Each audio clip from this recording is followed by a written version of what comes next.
Ciao amici, annunciamo per la nuova tournée estiva degli Elio e le storie tese una grande novità, il grande e attesissimo ritorno di Rocco Tanica!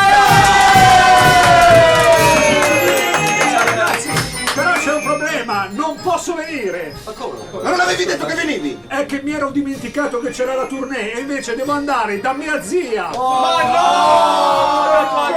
Ma non ne combini una giusta, non ne combini! Sono veramente un pasticcione e una testa di minchia, ma vi lascio in buone mani, sentite qua.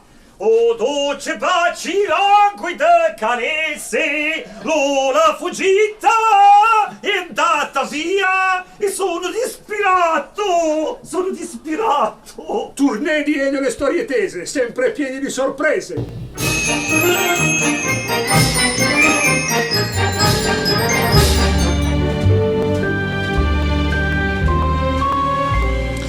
Ma vedi, non è che sono rimasto stupito, più che altro ho provato un certo stupore, perché io sono uno che tende a scordarsi le cose, sono abbastanza smemorato, però di qui a dimenticarmi completamente di una tournée ne corre, il passo è piuttosto lungo, però adesso ho questo impegno con mia zia e non posso rinunciare, però mi dispiace aver lasciato i miei colleghi in una situazione un po' difficile da gestire.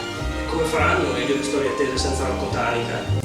Beh, come hanno fatto comodamente in passato. Intanto il sempre impeccabile Gentleman sarà alla sua postazione e poi non a fare le mie veci, perché farà ottimamente le proprie. Ci sarà il maestro Vittorio Cosma che con i suoi frizzi e lazzi non farà rimpiangere le mie minime e povere prestazioni. Quindi un arrivederci alle persone che quest'estate saranno ad applaudire i concerti di Elio e le storie tese. Io mi scuso, ma ho questo impegno con mia zia, quindi arrivederci, a presto.